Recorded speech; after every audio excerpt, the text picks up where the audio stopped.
Hey, hey, legends, and welcome back. I am stoked to share this conversation with you, speaking with Dr. Michael Gervais about what it takes to be a high performing leader. He takes us inside the mind of some of the most elite athletes in high pressure situations that he has led through and gives us the playbook of how modern day leaders can play at the next level. Let's get into it. Michael, welcome, welcome, welcome. I'm so excited to sit down with you today. How are you?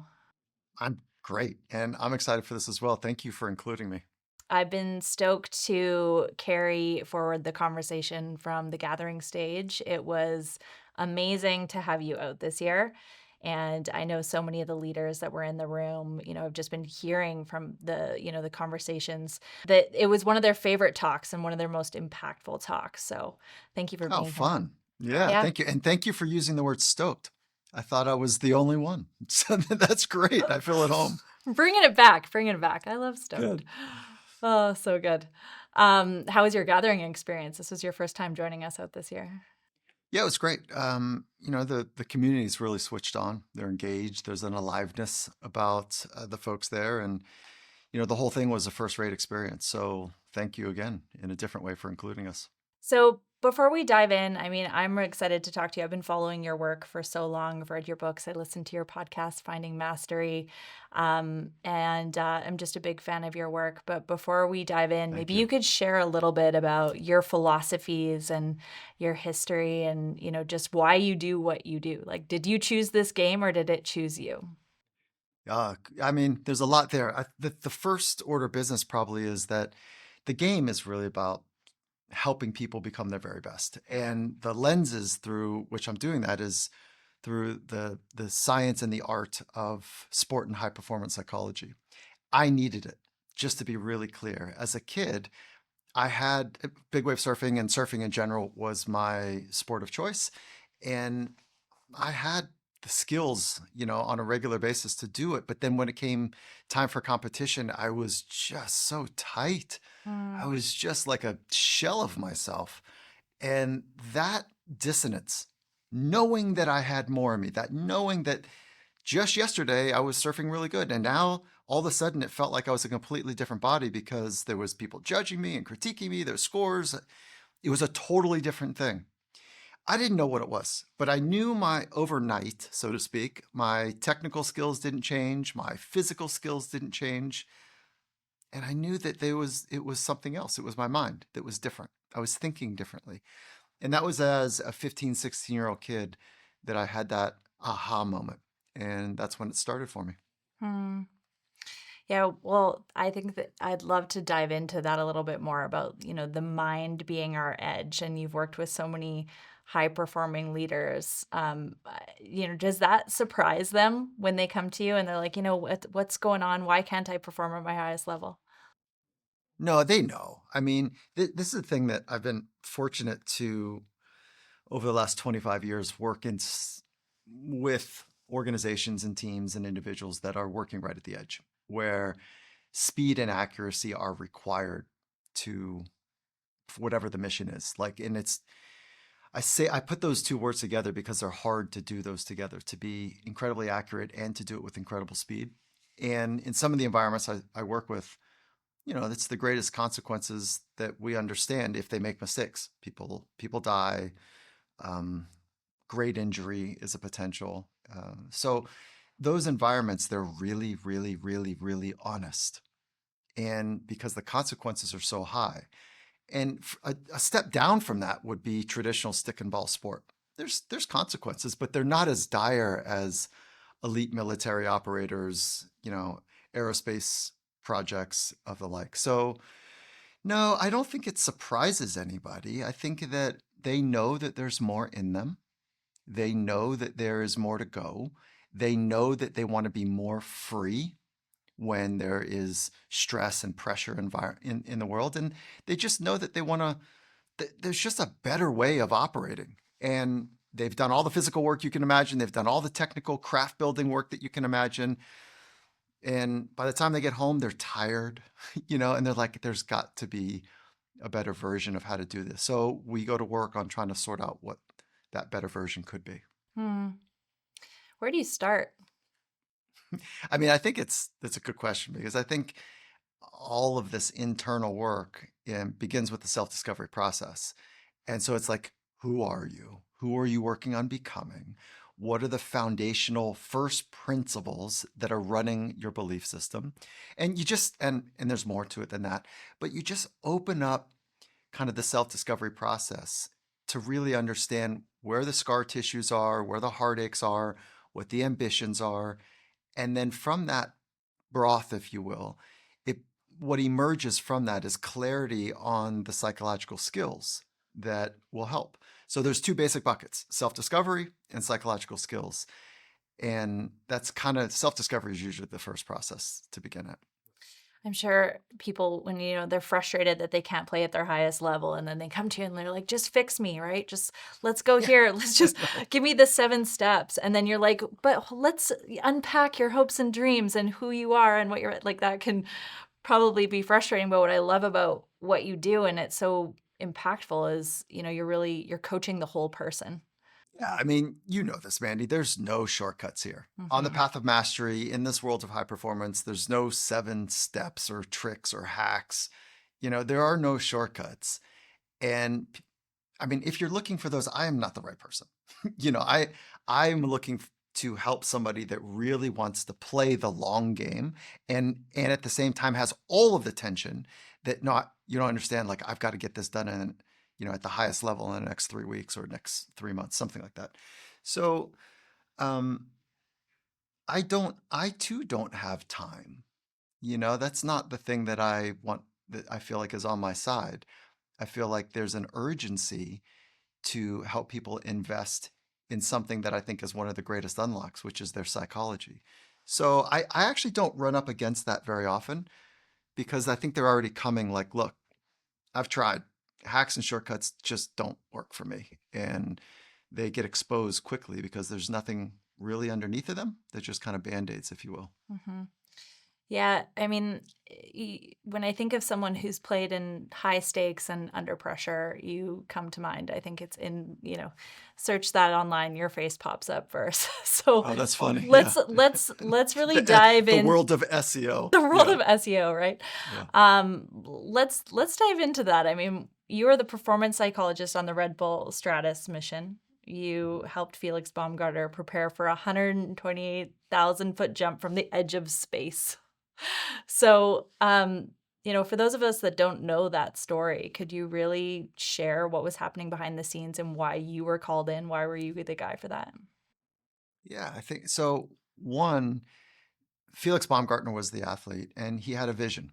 And he had a vision for a long time. He had this idea that he wanted to be the first person to jump in space or from the edge of space to be able to see if he could pass through a sonic experience, meaning could he travel the speed of sound? If he could get high enough, could that happen to travel the speed of sound? And come to find out, that was actually a really important research question for aerospace engineers. Can the body withstand that type of sonic experience? Because if we are going to Mars, if we are going to other planets, and we need to hit the eject button before the Armstrong line, like that place where you shoot off into the outer space versus kind of fall back to Earth. If we need to hit the eject button, will the body withstand that type of stress? And so there was the brightest minds in aerospace that gathered around this seemingly simple idea, which is, can I travel through the speed of sound without any type of real apparatus other than a spacesuit? And what ended up happening was, because the vision was bold, it was big, there was people that were interested in it. There was a lot of resources that Red Bull threw at it and a lot of expertise from the community that poured into it. And that is how most, I don't know, bold, ambitious projects works. There's a handful of folks that pour in some money. There's a handful of resources that pour into it, and a team comes together around this shared mission. And if it is honest, again, back to that idea, like if it's honest, you are going to run and teammates are going to run up against the edge of their capabilities. That's kind of how breakthroughs happen. And when you reach those edges of your capabilities, You can rely on your teammates. You can kind of work through it yourself sometimes. And sometimes you need folks that understand how to help you through it. They've been there before. And in that case, it was me, just using good old, grounded scientific approaches for psychology. Because what ended up happening for Felix is that he became quote unquote claustrophobic. And this is all public, so it's not something that I'm sharing out of turn here. But his claustrophobia was really a mark of him feeling out of control that he needed for the first time to trust a team of people to carry his life in a difficult environment. Whereas before, as a base jumper, as a wingsuit, as a parachuter, as somebody that was doing dangerous things, it was mostly his life was mostly in his hands. His And now conviction, his will, and then all of a sudden needs trust. that's right. And so it was a, I don't know, spontaneous claustrophobic experience that took place for him. But we just went to work and we just used good science. There's nothing magical about what I did. Just grounded in good science. It's called systematic desensitization, also known as flooding.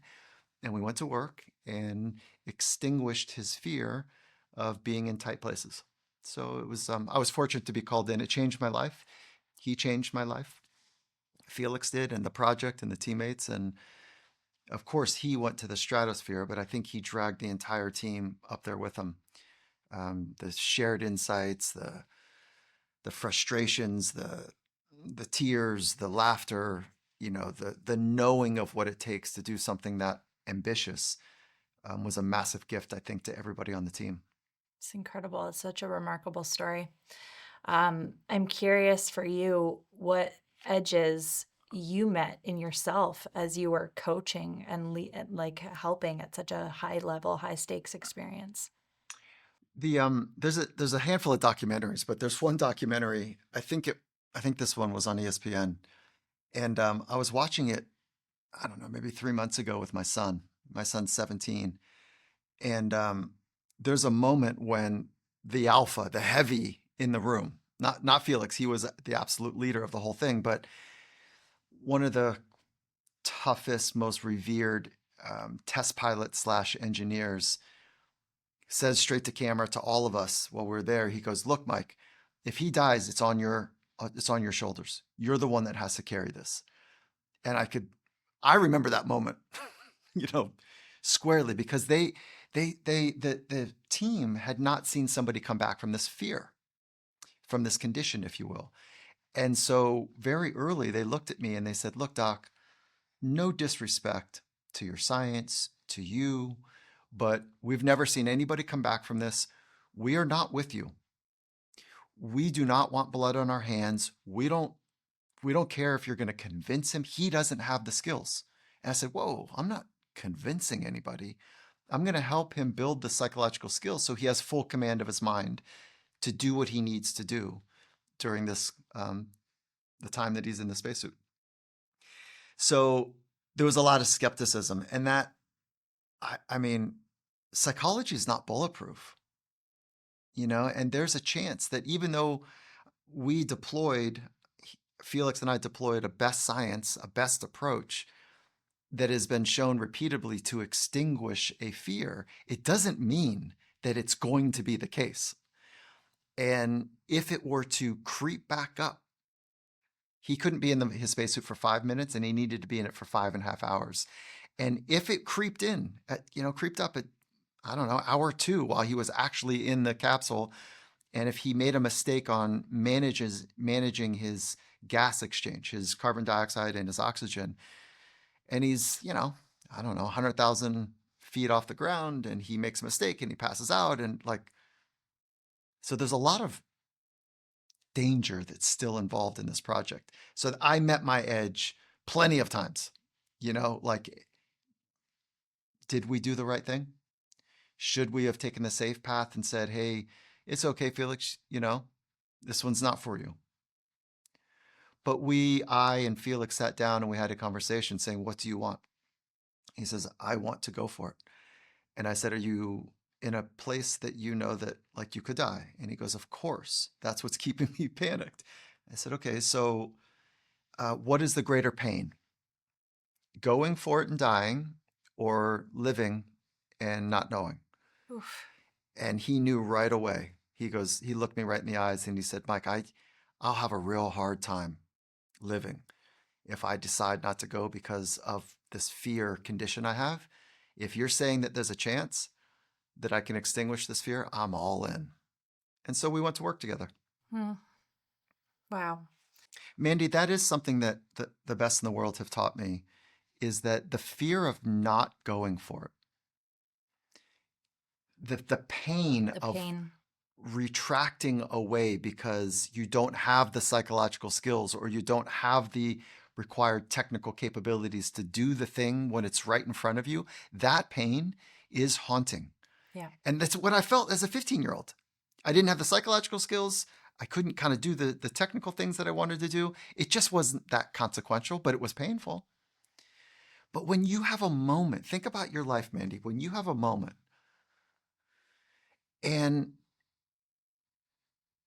you tighten up and you become like this lower version of yourself.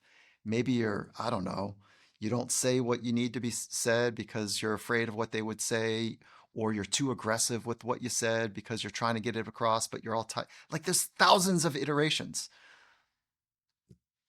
Those types of moments are the ones that sting the most. And when we invest in our psychology, we can feel more at home with ourselves wherever we are.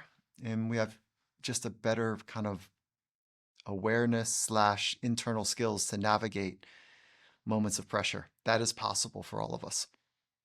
Oh, I felt that. Like, I can feel that. And I know, I mean, I haven't jumped through space, and people that are listening to this haven't either. But, when we've got that tug on our heart or that thing that we know that we're meant to do, and these walls that are seemingly standing in front of us, like, I know how painful it can be to continue to run into that wall and to really be frustrated by that.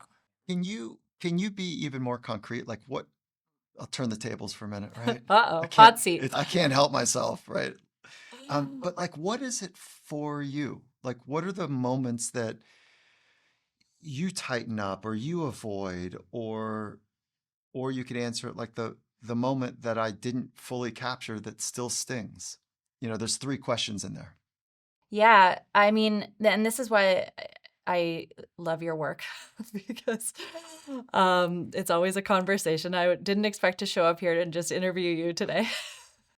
Yeah, that's so boring. Having It's one of so us boring. talk and not and the other one Of just course, answer. I'll just expose myself. Yeah, but there's nothing to expose. It's just like just being honest. Like, Yeah. look, you're going through your unique journey, Hmm. and I'm going through mine, and I've got my stuff that I'm trying to sort out, and you've got your stuff.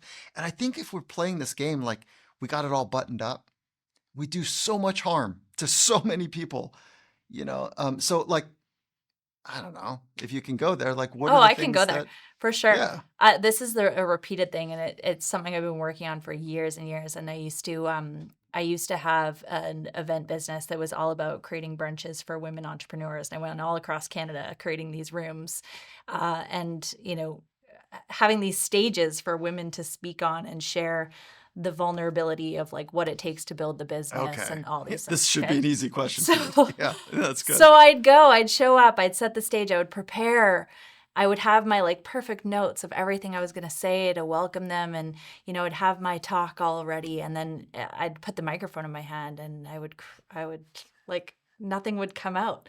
And I would pass it off, and I'd let them speak, and then at the end of the event, I would always feel this sense of regret, or like I should have, or why couldn't I speak up, and my throat would literally close up. And even right now, as I'm sharing this, like there's still a little bit of that comes up for me. And So it's this like fear of, is it enough? Is what I'm saying enough? Is it contributing enough? So I'll just say nothing instead of, potentially saying the wrong thing. And Mm. then I should have said it differently, or shoulding on myself because of it, whatever I said, or a fear of being seen. And so, over the years, that was something that I kept getting a little bit better at, but it's still very present for me. Even, after the gathering, there were moments that I was on stage introducing someone, or the interview afterwards, or I was like, oh, could have said this, should have said this, lost the moment. And, my time to rebound is faster, but that's what's real for me. Yeah. Do you know what's getting in the way of you being, I'll use that phrase again, like being totally at home? Hmm. Do you know what gets in the way? And do you know what promotes it? um, it is this like fear of enoughness. Like, Mm. is it enough? Yeah, I think that is such a pervasive worry that's why I went and did all that research on fear of people's opinions Mm-hmm. being one of the greatest constrictors of our potential, our ability to express the things that we want to express, is that we tighten up and hold back. Because there's no different. Like if you and I were hanging out somewhere and I said, hey, tell me about Susie, or tell me about Johnny, or tell me about this thing you're working on, and you felt safe, you'd be like, oh, let me tell you. It's this. And then, Mike, no, seriously, do you really understand it? Like I'm trying to, and you would just work the problem. You would work the opportunity to make sure that your ideas are coming across. But then all of a sudden, and that's me too, by the way. And then all of a sudden, when you're in front of 100 people, or 12 really learned people, or 10,000 people, all of a sudden we've got this other narrative, which is like, they're going to judge. And they are. They are judging. Like they are. Um, but I think at some point, you and I suffer from the same ailment.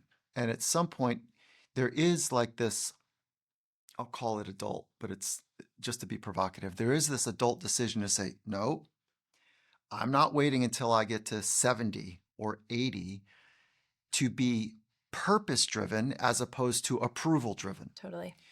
Yeah. And I do think it's like this real kind of knee to knee conversation with yourself. So, like, let me explain that. So, there's shoulder to shoulder conversations that I have with my son, Hmm. and there's knee to knee conversations I have with my son. And knee to knee conversations are like we're sitting down, and like it's way more intense than shoulder to shoulder. And so I think this is a knee to knee conversation, that you sit with yourself and you're like, okay, fuck it. I'm no longer I'm not going to get bullied by what they might think of me. And so to do that, you've got to be more clear than you've ever been about the purpose that is driving, Yeah. that sits underneath, that is the thing that you are compelled by. Because if you don't have something big like that, your brain's mandate is to not get rejected, because rejection was a near death sentence 200,000 years ago. So that thing is always operating. Totally. I feel you. I hope that you just can make that fundamental decision, and then you don't need to, you don't need to have all the words kind of dialed up. You just need to know how to play jazz Mm-hmm. rather than kind of classical music for the most part. I love that. Yeah, and I appreciate that so much. And I'm gonna have more knee to knee conversations with myself, and I hope Yeah, everyone that's listening right. Yeah. let's make that commitment together, friends. Yeah. And at the core of it, it's I'm sure you resonate with this. It's like it's wanting to make an impact and wanting to be as impactful as possible.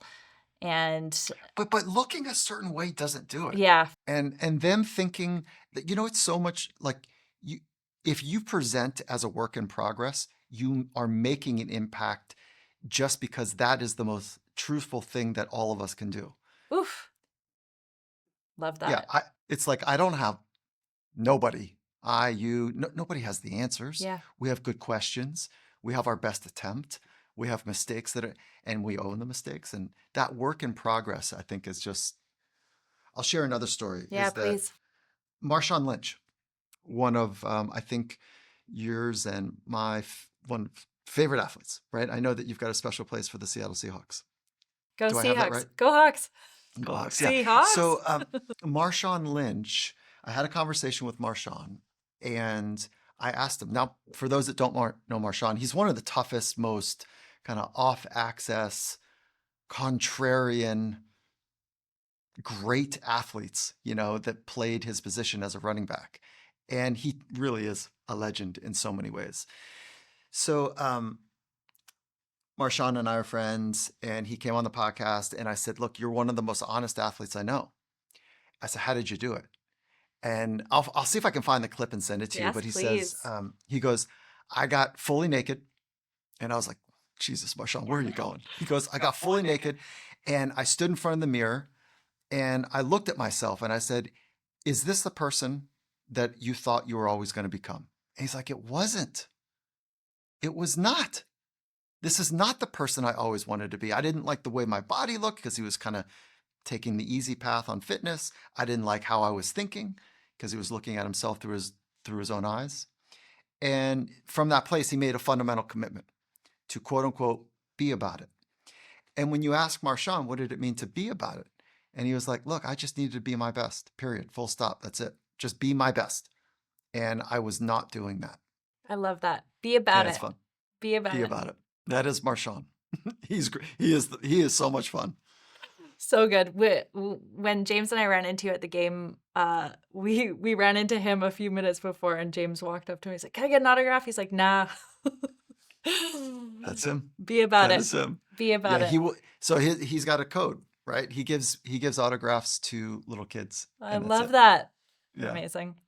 yeah. That's a good segue into your relationship with the Seahawks. You spent a decade partnering with Pete Carroll, and I love how you use the word partnering with Pete Carroll. Like, can you tell me a little bit more about that relationship? Well, two parts. One is like Pete Carroll's an extraordinary coach, and he has a real deep understanding of the psychology of helping people be their best. So he's really good at culture, building a culture, and that takes time. Pete is the first year now head coach at the Raiders, and it takes time, as we're seeing, to build a culture. And so I left pro sport to go into those honest environments that I was describing earlier, where when people make mistakes, great consequences take place. So that's a forcing function to people be really radically honest with themselves and their teammates. And and then I met Coach Carroll. A friend put us together over dinner, and I said, "Yeah, I'm not doing pro sport. I'm not doing stick and ball stuff." And he goes, "Why?" And I told him, and he goes, "Oh, you know what? I want to tell you what I'm trying to build." And it was his first year at the Seahawks. And at the end of the conversation, it was a great conversation over dinner. He says, "Why don't you come up and just kind of feel it out and see what you see?" And I came up, and what he was building was fundamentally different than I had seen in any pro sport organization. And so we started spending more time. I liked it. I liked what he was doing. We spent more time. And then it was like, I don't know, 14 months of working together. He comes flying out of his office one day, and music's blaring, and he comes and he kind of runs and kind of, we have a shoulder to shoulder, knee to knee conversation. He goes, "Mike, can you feel this?" And I didn't know exactly, but I thought I knew what he was saying. And he's nodding his head, and he says, "We got to write it down." So what he was talking about is the way it felt for 70 alpha athletes and 25 alpha coaches to have their noses pointed in the same direction, the vibe that we were creating. He goes, "We got to write it down. Write down all the stuff you're doing. I'm going to write down all the stuff I'm doing. Let's just write it down. The stuff we're doing, like, that's new for us together." So we wrote it down basically like kind of on the back of a napkin to a deck, right? To a whiteboard, to a deck. And somewhere in that, because we knew that there was something happening. 3 months later, we went to the Super Bowl, and we won it. And so to be part of that team and to have a shared understanding of what that took for that team to everybody, to work towards being the very best, led us to sharing that methodology with enterprise companies. And so we built a business on the back of that, taking best practices in elite sport and crosswalking those best practices to organizations. Microsoft and Satya Nadella being the first of those, which was like a great way to start a business, with one of the most significant companies on our planet. So like Check. that was That's great. that was a great Good start. starting line for us. Yeah. Walk us back. Like, you mentioned that energy, that that was there with having the whole team moving in the same direction. Like, that's the goal of all leaders, of all teams. How did you, was it magic? Wasn't magic. Mm. No, I think it's repeatable. I think, like, uh, uh, it's magic in the sense that um, there's so many moving parts. It's hard to pin down exactly the one thing, that makes everything else work. And so it looks from the outside like magical, but there's really no magic. There's really no magic. I'm sorry. There's a handful of first principles that we were working from. So the primary first principle was that we were creating an organization for people to become their very best. Period. Mhm. Not the best, but for each one to become their very best. And then we're making promises to each other to be great teammates in that aim. And I can unpack way more than that, but that's the first principle. And Coach Carroll calls it always compete. So always compete to be your very best as a father, a brother, a teammate, an executive, fill in the blanks. And so that competing is not trying to be better than somebody else. It's trying to be your very best in a very, I'll go back to it, like a very honest way, because it's not easy to do. And we all need coaching. We all need teammates. We all need people to hold us to that standard. And the way that we organize that is support, then challenge. Hmm. So we made sure that we were really knowing each other so that we could honestly support the full human, and then we would challenge the standards of excellence in an uncommon way. But it goes in that order. Really get to know each other so you can care for each other. That's the support mechanism. Yeah. And that gives you the right to challenge the standards every day. And there's like no surprises in that. So one last note on that is, where does psychology come into play? Is that even though you are pointing your nose in that direction to fundamentally commit to be your very best, just like Felix, just like me, just like you run up to your edge where you tighten up and you feel a certain way about yourself. And most people, we're talking about it like an anxiety or frustration or looking for an escape valve, like relief. And what we need to help people do is to condition their mind to stay in those moments just a little bit longer, so that you can figure out how to back yourself, how to quiet your mind, how to stay connected to the task at hand. And that is where psychological skills training pays massive dividends. And so that was where like culture and psychology overlapped. And that's the thing that I think we had the most fun trying to build as a sport franchise. And listen, it's just not just the two of us. There's tons of people there that were involved in it. And then as a business. So holding on to the discomfort for just a little longer. Yeah, and that sounds like, as you and I talk about, it sounds so easy, but there's a whole set of, In theory, so simple. yeah, yeah. But when your whole brain is lit up, like, this is dangerous, get out of here. Yeah. And your whole brain is lit up saying, you're asking me to do what? No, that's really dangerous, emotionally or physically or whatever.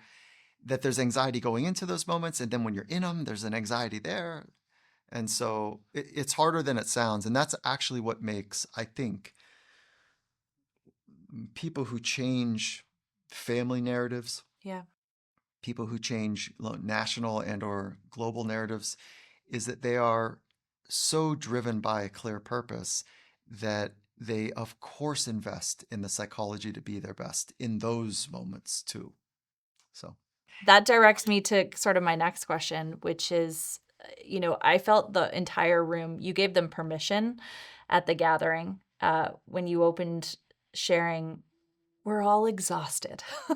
Like, you just said this on stage, and I felt the whole room relax because they're like, oh, it's not just me, it's all of us.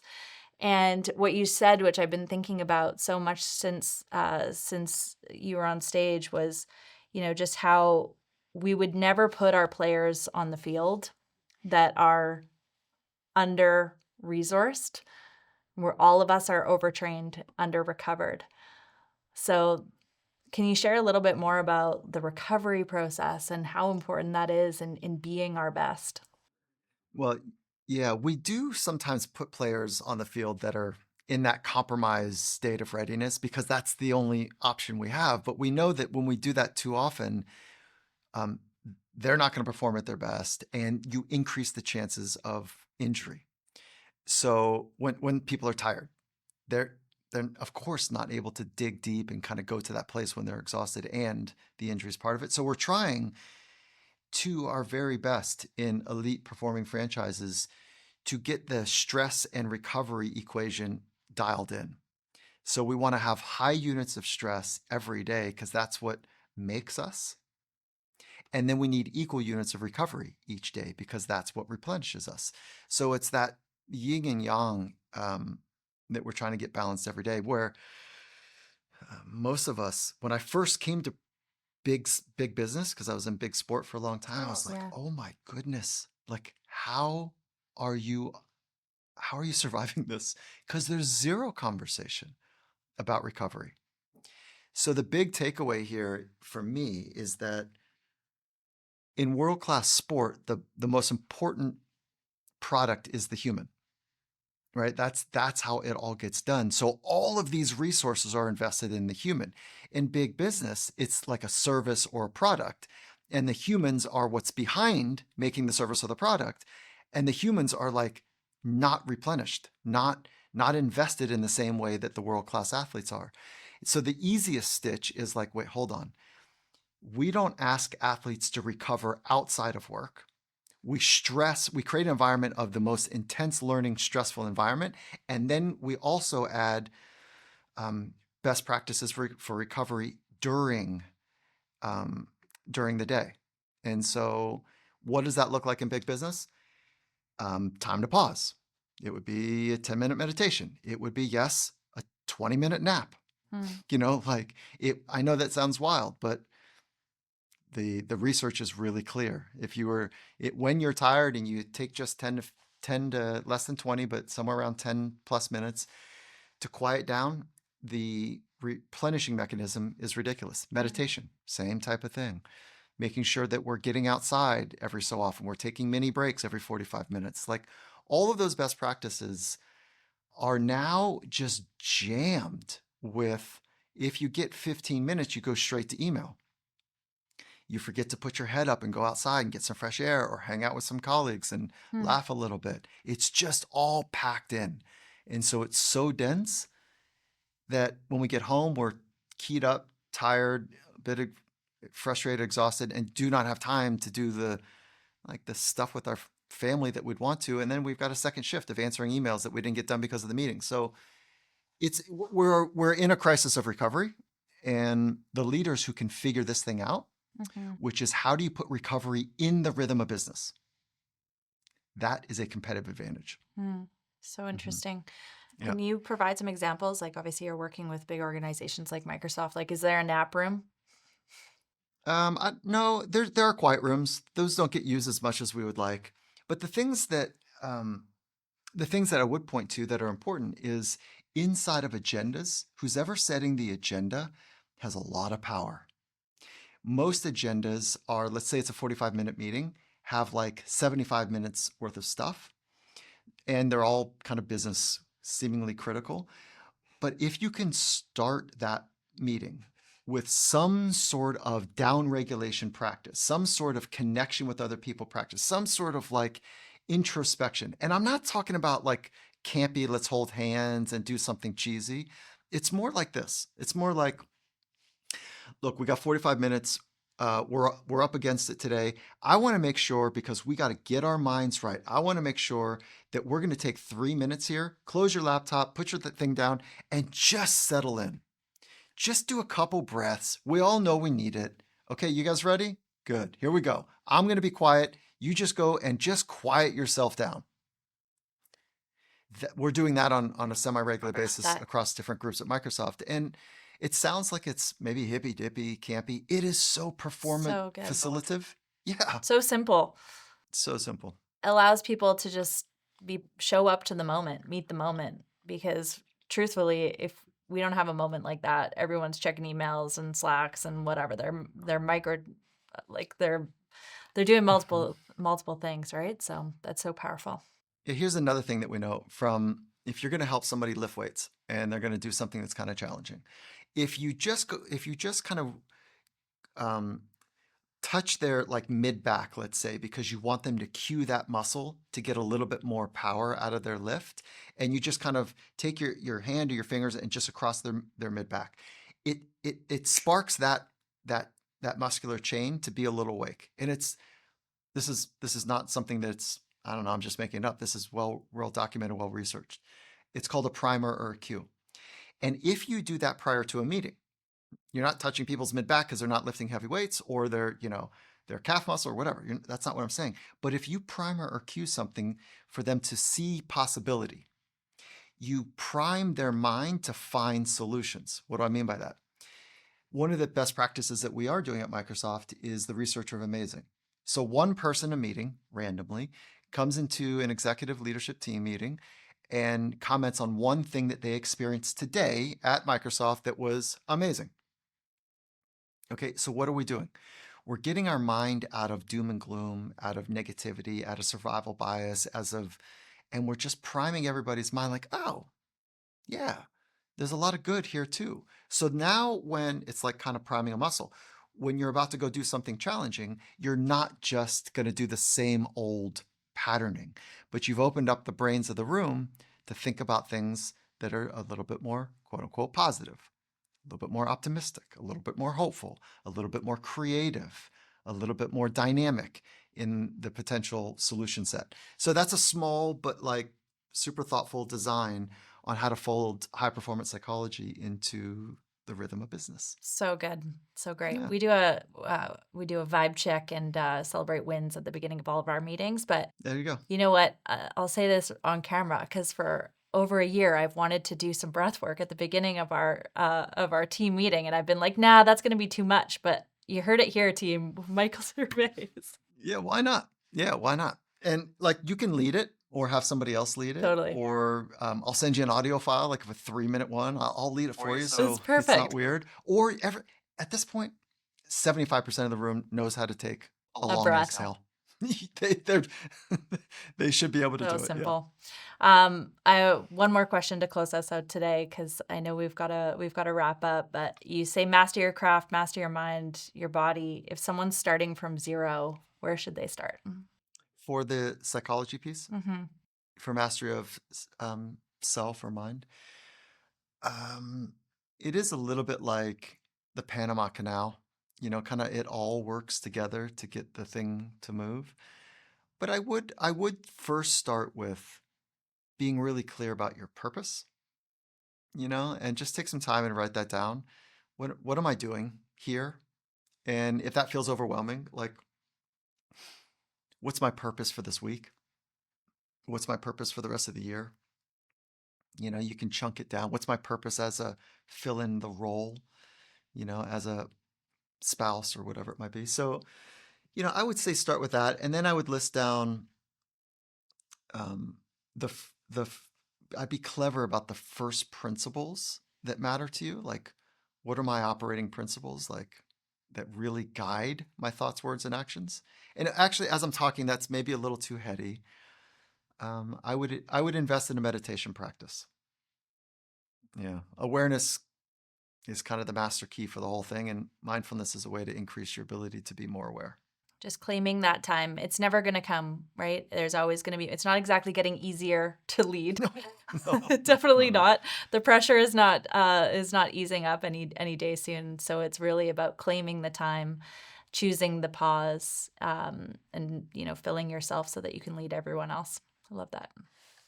Well done. Nice summary, Mandy. Nice summary. Michael, such a pleasure to connect with you today. Thank you so much for your wisdom Oh, and for joining thank you. me. And Too kind. we'll connect again very soon. Appreciate it. Maybe I'll see you at another Seahawk game. That'll be fun too. See you at another game. Take care. Bye bye. Bye.